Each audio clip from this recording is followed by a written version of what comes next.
Bonjour à tous. Je ne sais si mon invité a un don de prémonition, mais je ne crois pas que ce qui s'est amplifié depuis le 8 octobre l'ait réellement surpris.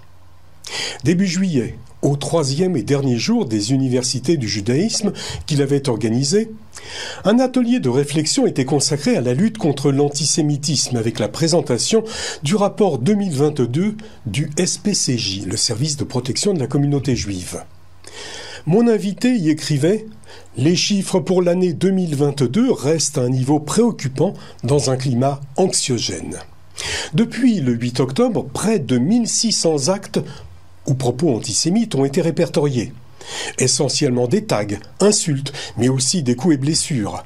Soulignons que dans ce décompte ne sont pas comptabilisées les apologies du terrorisme, qui prolifèrent sur Internet, les atteintes aux biens et aux lieux communautaires. Ces actions ont entraîné 330 enquêtes, 600 interpellations et seulement 20 à 30 condamnations prononcées. Avec ce préambule, vous l'aurez compris, nous allons parler avec mon invité d'antisémitisme.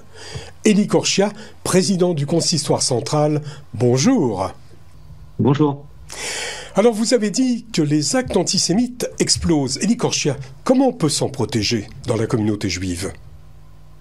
D'abord en déposant plainte, d'abord parce qu'il ne faut rien laisser passer lorsque nous avons affaire à des actes antisémites, quels qu'ils soient, que ce soit des agressions aux personnes, que ce soit des faits que l'on constate sur l'espace public, que ce soit évidemment aussi des faits de nature antisémite en ligne, que l'on remarque, que ce soit sur Twitter, sur les plateformes ou encore sur de la haine en ligne, eh bien il faut déposer plainte. Je pense que la première chose qui est la plus importante à rappeler, c'est qu'il doit y avoir une tolérance zéro, non pas seulement dans l'interpellation qui suivra ou dans la condamnation qui peut suivre, mais surtout dans le dépôt des plaintes. On a eu une époque où on se disait, bon, est-ce que vraiment il faut aller déposer plainte ? En fait, toutes les plaintes doivent être déposées pour qu'on puisse avoir derrière un suivi à la fois sur la répression et à la fois sur la judiciarisation. Le 12 novembre, à l'appel des présidents de l'Assemblée nationale et du Sénat, plus de 182 000 personnes ont défilé, ont marché contre l'antisémitisme en France, dont 105 000 à Paris. Alors, Elie Korchia, était-ce vraiment le rôle de Yael Braun-Pivet et de Gérard Larcher d'organiser cette marche, cette manifestation ? Est-ce que ça n'était pas celle du CRIF ou du Consistoire ? Non, je pense bien évidemment que c'était le rôle des personnes qui ont appelé à cette marche. Ce n'était pas, en tout cas c'était vraiment ma position dès le départ, ce n'était pas à la communauté juive organisée, aux Français juifs, d'appeler à une marche contre l'antisémitisme. Le vrai message qu'il fallait qu'on ait, et on l'a eu, c'était à la République. C'était aux représentants de la République d'appeler à cette marche contre l'antisémitisme et pour la République. Il était important de rappeler que ce n'était pas une marche pour les Juifs, mais c'était une marche pour les valeurs que l'on défend en France, les valeurs de la République. Et s'attaquer à l'antisémitisme, c'est avant tout vouloir protéger les valeurs qui font ce que la France est la France.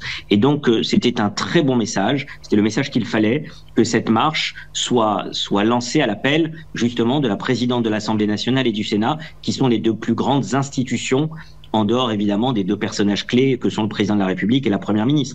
Donc c'était très bien que ce soit Yael Braun-Pivet et Gérard Larcher qui appellent à cette marche républicaine.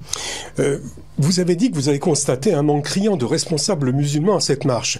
Et on a remarqué aussi l'absence du président de la République. Elie Korchia, est-ce que vous avez compris les raisons de sa non-participation ? Si vous les avez compris, vous êtes vraiment le seul. Et est-ce que les arguments avancés vous ont convaincu ? C'est deux points évidemment qui sont totalement différents. La question de l'absence de la représentation de la communauté musulmane et l'absence du président de la République, ce sont deux points totalement différents. Je pense que le plus important, et malheureusement celui qui a sans doute eu la répercussion, à mon sens, la plus dommageable, c'est l'absence des représentants de la communauté musulmane. Parce qu'effectivement, tout au long de l'année, nous avons des relations avec les autres cultes, que ce soit le culte catholique, protestant, musulman, bouddhiste, orthodoxe. Et là, tous les cultes nous avaient fait savoir qu'ils seraient dans la rue pour marcher contre l'antisémitisme et pour la République. Et la communauté musulmane n'a quasiment pas été représentée. à part Tarek Obrou, imam de Bordeaux, qui a fait savoir qu'il descendrait pour marcher à cette marche républicaine, effectivement, j'ai dit que cette absence était malheureusement une absence criante et qui, à mon sens, a été dommageable par rapport au message qu'on devait faire passer. Et si vous voulez, ça a un lien aussi avec l'absence du président de la République, je vais y venir. Certains ont voulu faire croire que descendre dans la rue pour marcher contre l'antisémitisme et pour la République, que cette marche finalement était une marche de soutien aux Juifs, comme si ça pouvait être aussi une marche contre les musulmans, ce qui est une aberration complète. L'antisémitisme existe aujourd'hui sous des formes très diverses, on le sait très bien, les actes antisémites sont commis par des personnes très diverses, et ça n'avait rien à voir avec la communauté juive ou la communauté musulmane. C'était vraiment une marche pour, encore une fois, la République et contre un phénomène qui aujourd'hui est le phénomène de l'antisémitisme qui a eu une augmentation exponentielle. On sait qu'il y a eu plus de 10 fois plus d'actes antisémites que d'actes anti-musulmans, qu'il y a eu 3 fois plus d'actes antisémites que d'actes anti-chrétiens sur tout le territoire national, en l'espace de quelques semaines, qu'il y a eu cette flambée d'actes antisémites. Il était normal que la République réagisse. Et si vous voulez, je voudrais pas qu'on ne retienne non plus que ça, parce que ce qu'il faut d'abord retenir de cette marche, c'est qu'il y a eu, comme vous l'avez dit, près de 200 000 personnes dans toute la France, plus de 100 000 lors de la Grande Marche à Paris. Donc d'abord, il faut d'abord saluer le sursaut républicain qu'il y a eu, de personnes qu'on a retrouvées dans la rue et qui ont marché, et ce n'étaient pas des juifs, des catholiques, d'autres, c'était des citoyens de notre pays qui sont descendus pour marcher. Et ça, je le dis parce que, vous savez, j'ai encore le souvenir, le 9 octobre, après la terrible journée du 7 octobre, lorsque nous avions pris la décision de marcher suite aux atrocités qui avaient été commises par les terroristes du Hamas en Israël, on était 15-16 000 personnes, mais surtout, on était surtout les Juifs dans la rue et des politiques qui partagent nos convictions et nos valeurs. Et là, ce qui a quand même fait chaud au cœur lors de la grande marche contre l'antisémitisme et la République, c'est que nous étions plus de 100 000 personnes à Paris, et effectivement, on a vu des gens descendre dans la rue qui ne sont pas du tout juifs, mais qui se battent tout simplement pour faire prôner les valeurs que nous prônons nous-mêmes, les valeurs de liberté, d'égalité, de fraternité. Donc je crois qu'il faut rappeler ce message positif, mais même si effectivement il y a eu des absences qui ont été remarquées, notamment encore une fois de la communauté musulmane. En ce qui concerne le président de la République, il a donné sa position en disant qu'en ce qui le concerne, il estimait qu'un président de la République ne devait pas participer à des manifestations ou à des marches. C'est son point de vue. Je regrette pas tellement l'absence le jour de la marche. Je pense que le président de la République avait une occasion de marquer l'histoire lors de cette marche contre l'antisémitisme. C'est une occasion manquée pour moi, mais ce qui m'a un peu plus gêné, c'est les explications qui ont été données après l'absence du président, comme s'il expliquait que être descendu dans la rue pour marcher contre l'antisémitisme aurait pu être mal perçu par la communauté musulmane et renvoyer à dos les musulmans et les juifs, alors que ce n'était pas du tout le thème de cette marche, qui était avant tout une marche pour la République. Ces explications m'ont plus gêné que l'absence, pour tout dire, du président de la République à cette marche. Chaque jour, des actes antisémites sont répertoriés, et je ne parle pas des problèmes qui se posent dans les lycées et les universités.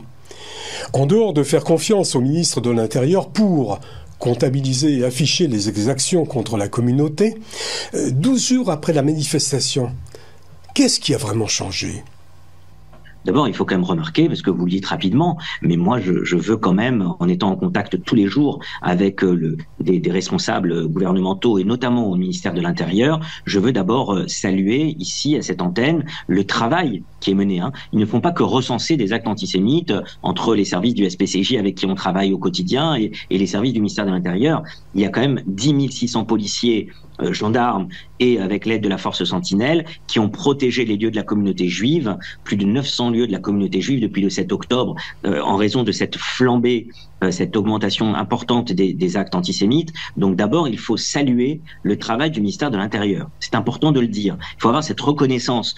On n'est plus comme il y a une vingtaine d'années, rappelez-vous, où il y avait cette montée de l'antisémitisme et puis au niveau de nos gouvernants, il y avait quand même une absence de prise de conscience, de prise de considération du fléau qui était en train de toucher notre pays. Rappelez-vous, à l'époque, on n'osait même pas parler de l'antisémitisme qui augmentait, on parlait d'affrontements intercommunautaires. On n'en est plus là. Il y a une vraie prise de conscience politique et moi je veux saluer le travail notamment du ministère de l'Intérieur avec qui nous sommes en contact au quotidien. Après, effectivement, les actes, l'augmentation des actes, elle est là. Il faut ne pas se voiler la face. Il y a un combat qui est en train d'être mené, et ce combat, c'est un combat qui va être long, qui va être difficile, et qui prend l'aspect d'abord de la répression, ensuite des condamnations judiciaires. Il y a un gros travail à faire sur le suivi des condamnations judiciaires une fois que les personnes qui ont commis des actes antisémites sont interpellées. Et puis enfin, en troisième point, il y aura tout un travail qui a déjà commencé à être mis en place, mais il faut vraiment le renforcer, un travail de prévention par rapport à la jeunesse.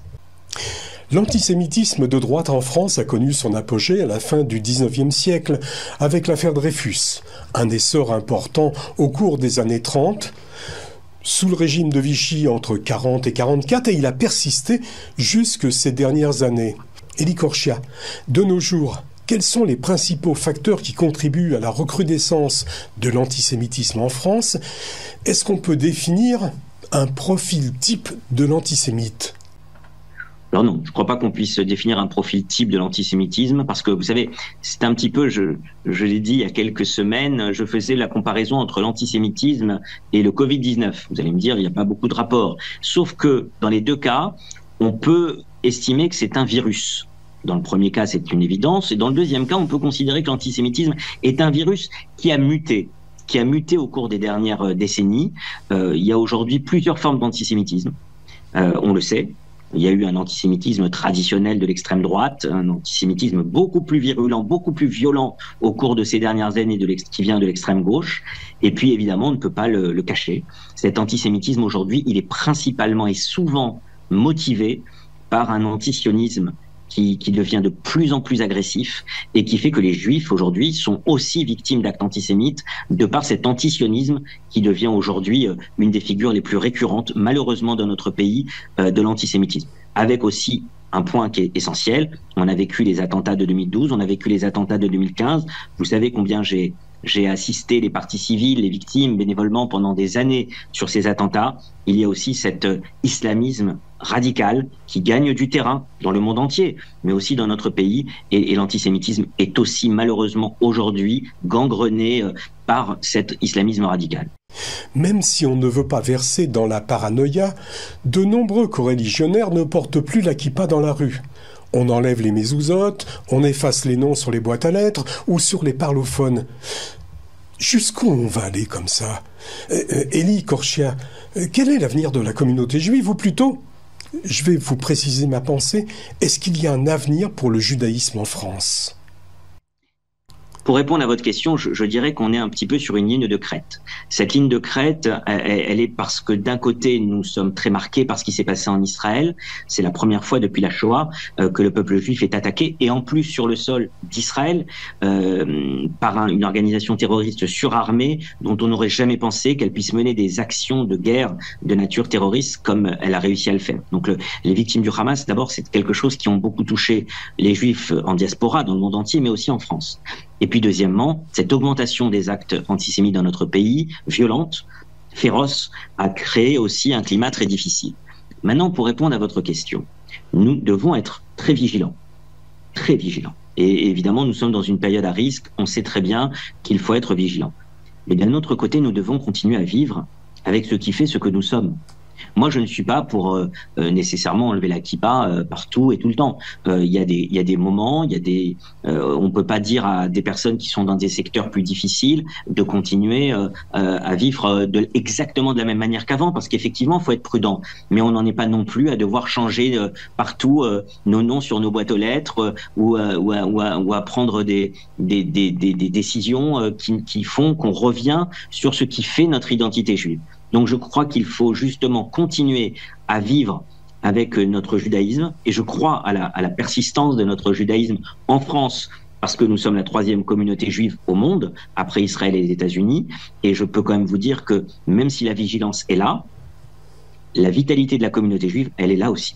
Et il n'y a pas un mois sans que je ne vois pas la création d'un Beth Midrash, d'un mikvé, d'une synagogue. Donc on continue à construire dans notre pays.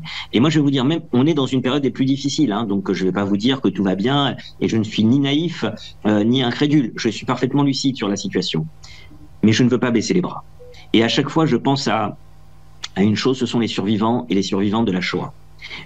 J'étais hier soir à une grande soirée avec 700 étudiants juifs à Paris, à Dauphine, avec Ginette Kolinka, qui est venue nous parler de la traversée qui a été la sienne durant la Shoah, comment elle a survécu au camp d'Auschwitz-Birkenau, comment elle a reconstruit une famille après la Shoah en 1945. Et je me disais, ces femmes qui ont survécu, et ces hommes, Ginette Kolinka n'avait même pas 30 kilos quand elle est revenue des camps de la mort. Elle a continué à vivre en France, dans le pays où il y avait eu la collaboration, dans le pays où il y avait eu la déportation, et elle a rebâti une famille. Et aujourd'hui, elle a une famille magnifique, elle a des enfants, des petits-enfants qui la comblent de bonheur, et elle continue à témoigner pour ne jamais oublier. Alors je me dis que même celles et ceux qui ont parfois connu le pire de ce que l'humanité a produit au XXe siècle, on continue à croire dans le judaïsme, dans la France. Ce n'est pas une question de pratique, hein, c'est une question de pérennité du peuple juif. C'est cela que je veux dire. Et ils ont continué à avoir espoir. À notre tour, on est dans une période difficile, mais on doit garder espoir. Dans les Alpes-Maritimes, je ne sais si nous sommes favorisés, mais bon nombre de mairies ont hissé le drapeau israélien où affichent les portraits des otages. Les élus sont venus dans les synagogues soutenir la communauté, organisent et participent à des cérémonies. À Nice, il y a 8 jours, dimanche dernier, Charles-Ange Ginesi présidait un hommage aux victimes du 7 octobre et pour la libération des otages. Il a fait le parallèle entre l'agression dont a été victime Israël et la montée de l'antisémitisme. À l'heure où certains dirigeants du monde arabe clament ouvertement que sa destruction n'est plus un rêve, mais un but à portée de main. En France, ce sentiment est conforté par la montée de l'antisémitisme. Dans notre pays, la communauté juive se sent souvent aujourd'hui en danger, et à juste raison. Victime des relents les plus nauséabonds, d'une haine viscérale et irraisonnée à son égard. Qui aurait pensé voir inscrit, interdit aux Juifs dans les rues de Paris, 73 ans après les lois du régime de Vichy? Qui imaginait qu'en 2023, des étoiles de David seraient taguées sur les murs de la capitale? Qui enfin songeait qu'au XXIe siècle, une simple mezouza collée à sa porte constituerait un motif d'agression? Éric Ciotti, autre intervenant lors de cette manifestation, a lancé l'idée d'un parrainage des otages par des députés de l'Assemblée nationale. Le groupe d'amitié France-Israël a organisé, et les parlementaires qui sont volontaires, c'était mon cas, parraineront des 240 otages pour que l'oubli ne gagne pas, pour que la banalisation ne s'impose pas, pour qu'on ait toujours au cœur de notre engagement, de notre combat, cette volonté de libérer ces otages, quelle que soit leur nationalité, quelles que soient leurs origines, sans différence, que nous puissions ensemble, dans une unité la plus large possible, dire que nous crions cette volonté de voir libérer les otages. Élie Korchia, bonne, mauvaise idée? Votre sentiment sur cette action? C'est pas une histoire de bonne ou de mauvaise. Je pense que tout ce qui permet de mettre en lumière le sort des otages, le devenir des otages, c'est important. Et j'ai regretté qu'on n'ait pas suffisamment parlé des otages après le 7 octobre. La situation s'est redressée quand même, on parle beaucoup plus des otages, il y a eu vraiment beaucoup plus d'interventions au niveau des otages, on a fait venir des familles d'otages qui se sont exprimées, qui ont été entendues, qui se sont rendues à l'Assemblée nationale, donc il y a eu des gestes forts, mais c'est vrai qu'au début on trouvait qu'on ne parlait pas assez des otages, et le sort des otages détenus par le Hamas est quelque chose de terrible. J'ai souvent dit que je ne comprenais pas pourquoi les ONG n'intervenaient pas davantage, beaucoup plus fortement pour demander à voir les otages, à voir des nouvelles des otages, savoir s'ils étaient en vie. Et donc, effectivement, tout ce qui va dans le sens d'une mise en lumière de la situation dramatique des otages qui sont aujourd'hui détenus par le Hamas ou le djihad islamique à Gaza va dans le bon sens. Après, j'ai entendu cette proposition d'Éric Ciotti. Je ne sais pas si matériellement elle peut être mise réellement en place à l'Assemblée nationale. d'autant plus avec la composition de l'Assemblée nationale aujourd'hui. Je ne sais pas si elle sera suivie des faits ou pas, mais en tout cas, je reconnais à Éric Ciotti la volonté politique, avec d'autres, des maires qui ont affiché sur le fronton de beaucoup de mairies les visages des 240 otages. Je reconnais à ces élus politiques de quelques partis que ce soit, qui ont voulu mettre en avant le devenir des otages. Je reconnais ce courage qui est important, parce que là encore, ce n'est pas une histoire d'Israéliens. On a vu que les otages sont de nombreuses nationalités, dont 8 Français, et avec ces enfants, ces bébés notamment, ces personnes âgées. Je crois que il est du devoir des élus politiques qui représentent la nation de mettre l'accent sur le combat qui doit être celui pour la libération des otages. Il y a un mois, avec Yael Braun-Pivet et Meir Habib, Éric Ciotti revenait d'Israël. Ce qu'il a vu a-t-il modifié sa perception d'Israël et de la communauté juive? Je crois avoir côtoyé et emprunté le chemin de la barbarie, de l'inhumanité absolue. Mon regard sur Israël n'a pas changé, parce que j'ai toujours porté un regard de bienveillance sur Israël, qui est une grande démocratie, qui doit pouvoir se défendre. Mais l'homme que je suis a été bouleversé par ces visages marqués à tout jamais, par ces lieux de barbarie, d'assassinats qui ont été commis par ces maisons, où l'on voyait encore des symboles de vie, des photos, comme dans ce kibboutz de Be'eri, où tout a été détruit. Je n'oublierai pas aussi ce film que j'ai visionné la semaine dernière à l'Assemblée nationale, terrifiant, qui pour moi représentera à tout jamais. Je crois que si la barbarie avait un visage, elle prendrait celui de ceux qui ont commis ces actes. Depuis le 7 octobre, plus de 2500 actes antisémites en France. Comment vous percevez? Qu'est-ce qui pourrait être fait? Quel est le responsable?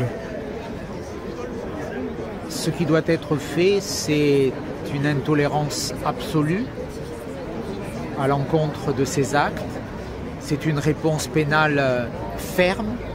C'est que la République se relève, qu'elle sanctionne ceux qui l'agressent. Un acte antisémite, c'est un acte contre la République, contre la France. Rien ne peut le justifier, l'excuser, le relativiser. Et nous devons être totalement mobilisés.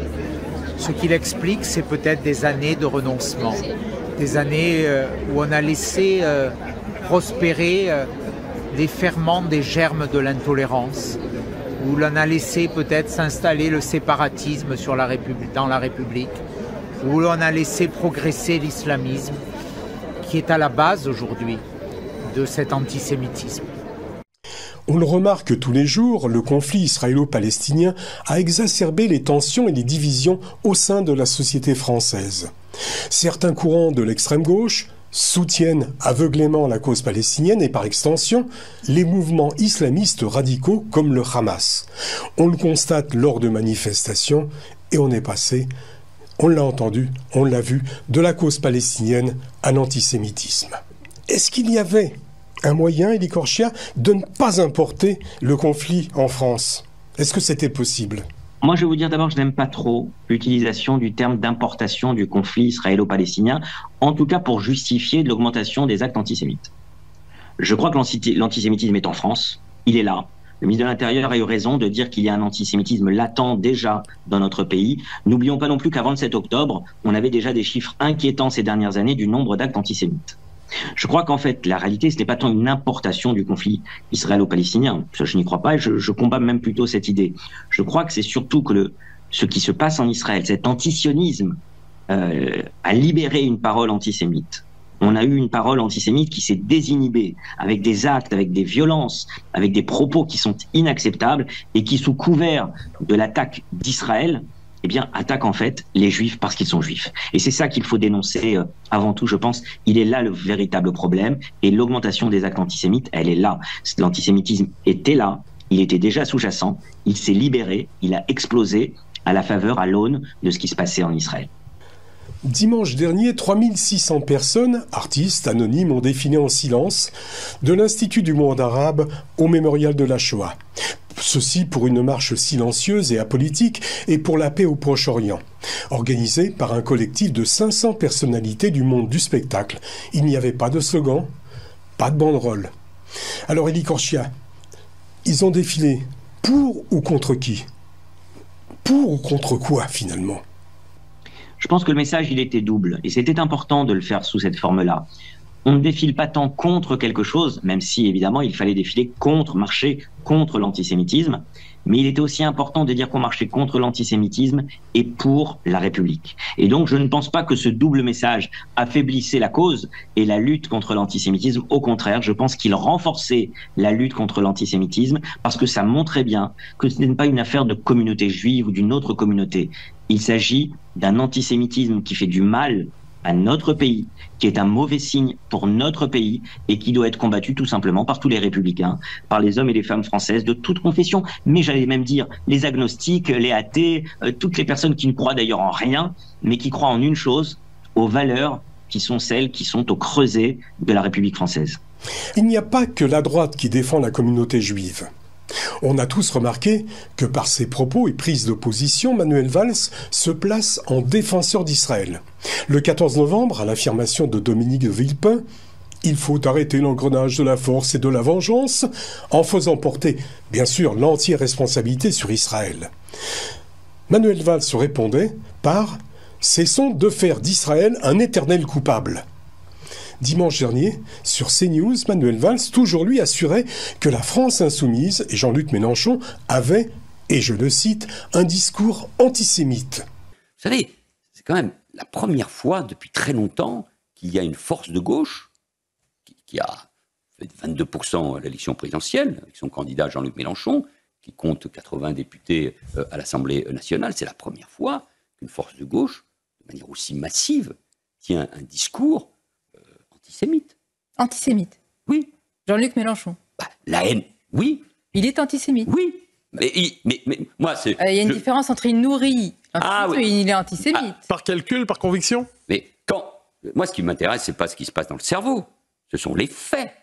Ce sont les mots. Son tweet à l'occasion du déplacement de Yael Braun-Pivet, la présidente de l'Assemblée nationale, en Israël, est un tweet antisémite. Son discours contre Israël ou la participation à des manifestations où, bon sang, on a hurlé « mort aux Juifs ». On a hurlé « mort aux Juifs » dans une manifestation à Paris plusieurs fois, ce qui n'était jamais arrivé depuis la Libération, en 2014 ou en 2019. Et donc, quand on nourrit un tel discours vis-à-vis d'Israël, c'est-à-dire on refuse de qualifier le Hamas comme organisation terroriste, où on explique que c'est même une organisation de résistance. Le mot résistance veut dire quelque chose dans notre pays, donc on est là dans quelque chose de gravissime. C'est pour ça que, je l'ai déjà dit, il faut un cordon sanitaire vis-à-vis de cette organisation. Vous l'avez déjà dit, mais vous prenez date aujourd'hui en disant qu'il est antisémite. Oui. Ouais. Oui, parce que l'antisionisme, c'est de l'antisémitisme. J'ai soumis l'affirmation aussi à Éric Ciotti pour savoir ce qu'il en pense. En tout cas, il participe par sa haine, par ses exclusions, par ses propos, à encourager cette montée de l'antisémitisme que nous mesurons, que nous déplorons, 1700 actes antisémites. Et dans cette période si dangereuse, il y a des propos qui n'ont pas leur place sur le territoire. Alors, Élie Korchia, comment vous qualifiez les propos de l'extrême gauche et de son leader ? Moi, je ne suis pas un homme politique. Les politiques font de la politique et effectivement, ils ont leurs propres propos entre eux et leurs déclarations. Moi, ce que je vais vous dire, c'est mon avis est très simple. D'abord, je prends déclaration par déclaration. Vous me connaissez, je n'aime pas jeter l'anathème sur tout un parti ou de façon générale sur les uns ou les autres. Je dis simplement que des propos qui ont été prononcés par Jean-Luc Mélenchon, ainsi que par plusieurs personnes de sa garde rapprochée, ne sont pas seulement empreints d'antisionisme, ils sont empreints aussi à un certain stade d'antisémitisme. Donc l'antisémitisme n'étant pas une opinion, mais un délit. Exactement, c'est ce que j'allais dire. Certains de ces propos, à mon sens, sont passibles de condamnation judiciaire. Je veux aussi dire à cette antenne. Mais vous êtes avocat. Que lorsque j'ai entendu avec effroi les propos tenus par David Guiraud député de la France insoumise. Dire que les femmes éventrées, c'était Israël, les bébés dans le four, ou le bébé dans le four, ça avait été Israël, en faisant référence à Sabra el-Shatila, ce qui n'avait strictement rien à voir d'ailleurs avec le sujet, ce sont des propos ignobles, que j'ai dénoncés d'ailleurs publiquement après qu'ils aient été tenus par David Guiraud en Tunisie.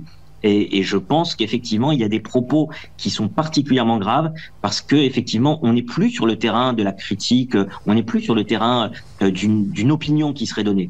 On est vraiment sur le terrain de l'antisémitisme et d'un antisionisme qui s'apparente à ce niveau-là, à de l'antisémitisme. J'ai donné cet exemple, mais il y a eu d'autres propos qui, pour moi, sont parfaitement indignes et qui sont inquiétants au regard de ce que représente aujourd'hui LFI, et notamment de par son rôle majeur dans la NUPES.